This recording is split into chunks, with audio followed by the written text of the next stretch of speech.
Bonjour. Bonjour, bonjour. Moi, je m'appelle Winfried et je travaille de distributeur en Allemagne. Ça s'appelle B4. Et aujourd'hui, je vais montrer le synthétiseur du Mayer EMI, s'appelle Vibes. Et parce que mon français n'est pas très bien, je veux changer tout anglais. Okay, welcome. Nice to be here, nice to have you here. It's a really great event. We are the first time here with World of Synthesizers and with the new Vibes EMI XVA synthesizer, XVA, that means Extended Virtual Analog Synthesizer. Before we play some music, of course, I want to give you some facts about it. We have, it's called a performance synthesizer. That means we have a kind of drum machine. Also inside we have a clip player which can play different tracks like a little bit in Ableton. That's a nice thing, but we come to that later. So we have 24 stereo voices, which is a lot, but we need that to do our performances. These 24 stereo voices can be shared by 4 parts. We have them here. I think we can. Yeah, it's a fantastic picture over there. So we have part 1, part A, B, C, and D. And each part has a complete similar synthesizer engine. That means we have, for example, in part 1, we have 2 oscillators. We can see them here. And each oscillator can have wavetable synthesis. We can choose from already inside 50 different wavetable presets, but of course we can load own ones. We can create them in extended software like Serum. It's compatible to the Serum standard. So this is the wavetable synthesis, the first form. Then if we press this button, we have the virtual analog. It's called algorithm synthesis. Here we can choose between different dual pulse width, formal sine, fraction, pulse width modulation. And of course we can change shapes here. So that's the second one, which is called virtual analog. And the third one is a resonator, which has 64, let me see, 64 bands. You have these small filters. So we can show it here. It's really great for plugged sounds or for sounds with a lot of overtones like bells and so on and so on. So the same we have in the second oscillator. We can choose between the 3 different synthesis forms, and then we have a third oscillator which is available for samples. That can be noises and ambience. That also can be multi-samples. So for each voice, yeah, we have these 3 oscillators. Then we have the envelopes. In total, we have 4. And of course, envelope 1 is dedicated to the amp. Then the second one to the filter. And then we have 2 more where we can choose from with different algorithms like the full RDSR or maybe only attack and release and with a loop function and so on and so on. For the LFOs, we have 3. For example, LFO1, and of course, different forms, and some crazy forms, and some LFOs you can design for yourself. And what's really nice, we have LFO rate up to 217 hertz already, but the developers, as far as I know, they will work on the LFOs maybe up to 500 hertz. So you can do crazy stuff. And you can also do crazy stuff in the mod matrix. We have about 24 entries. And as modulation source, we have things like oscillator out, which is a little bit, it's not standard. So this is also really nice to do some crazy synthesizer sounds.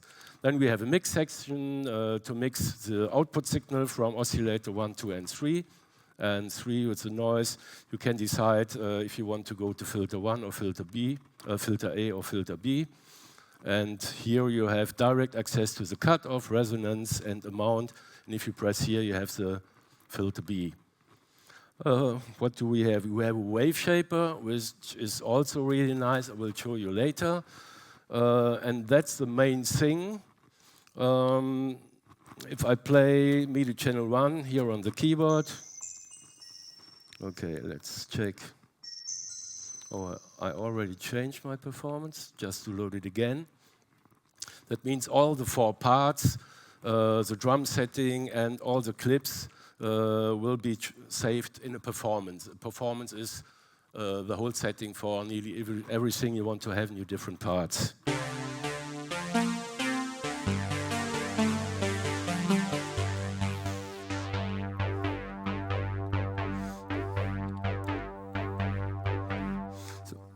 If I choose a second track here on the Arturia keyboard, I play part B.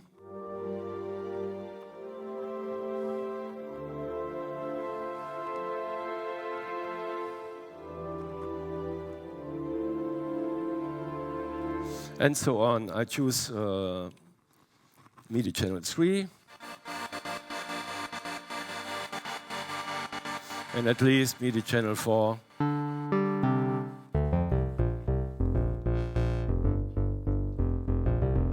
So you can do your performance with up to 4 different MIDI channels. In total you have 24 voices, and this drum part is another one. So it's independent from the 4 parts. It's a separate part with up to 14 voices only for drum sounds. Yeah, now let's do some music. I prepared a small performance. And I want to show you the Arpeggiator. And this Arpeggiator, just let me see if it's running here. Okay, track 1.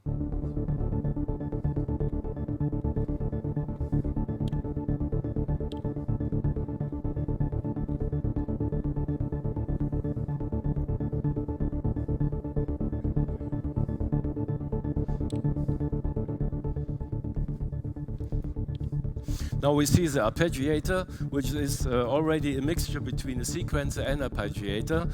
So it starts with an Arpeggiator with the classical parameters like 1 or 2 octaves up and down, and different algorithm how to play, and the timing factor, quarter notes, eighth notes, and so on and so on. But when I change different settings, I have different modes to play legato, to hold the note, or maybe to make a gap, to skip a note. I can change the semitones, so it becomes more and more a sequencer. I can change the octaves. I have a separate track for velocity settings, and I have 3 more CVA tracks. They will show up in the mod matrix. So if I'm programming a nice sequence, and I can set up different values, and I will find, if I go to the mod matrix here, then I will find the macro buttons. We have 3 macro buttons, and oh, it's a little bit detuned. Yeah, here we have the CVA, CVB, CVC tracks.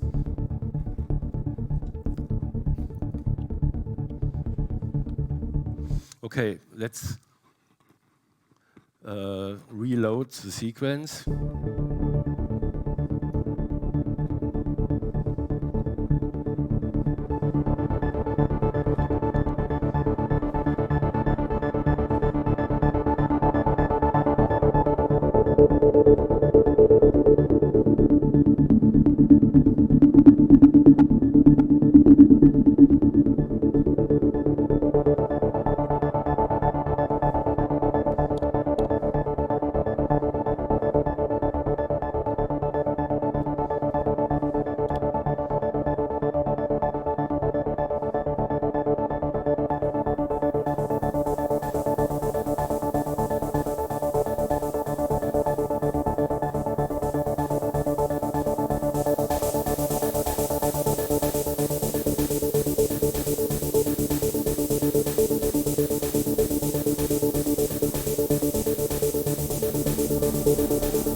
Okay, why not?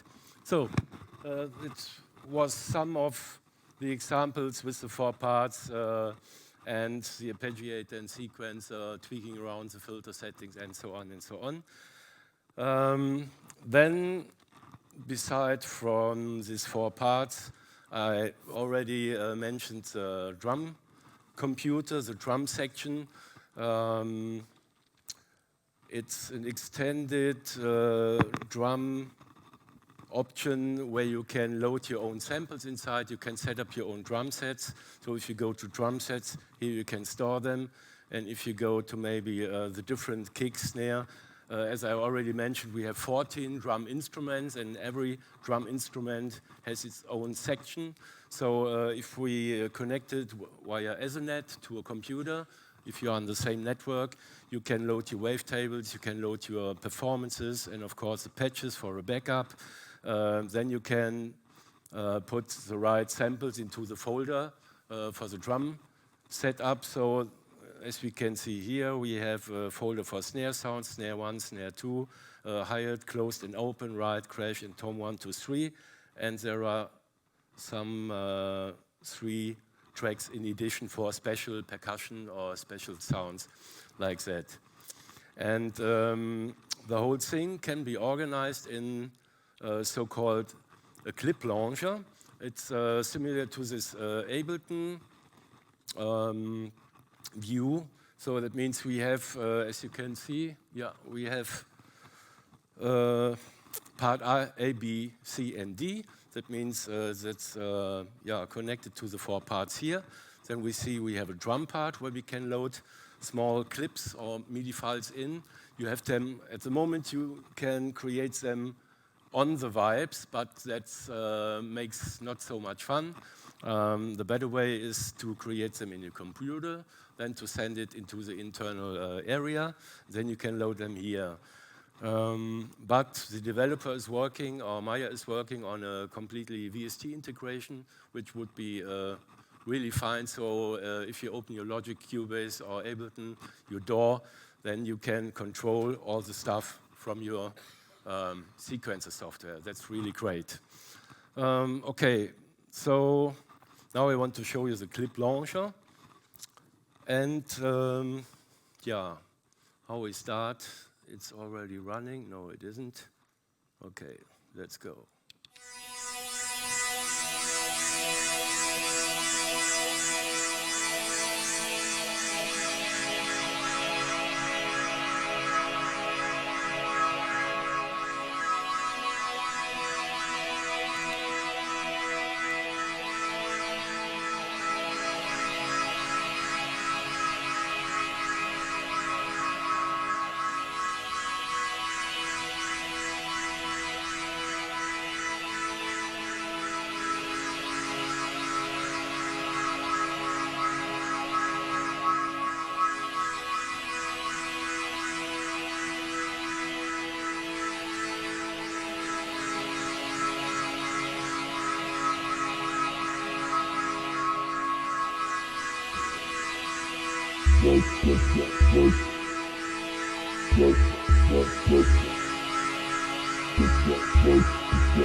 Thank you very much. So this is Vibes 850 from Mayer EMI, and I think we will hear more and more and more about this very interesting and modern concept. So thank you for your attention and enjoy the rest of the weekend. Thank you. Bye-bye.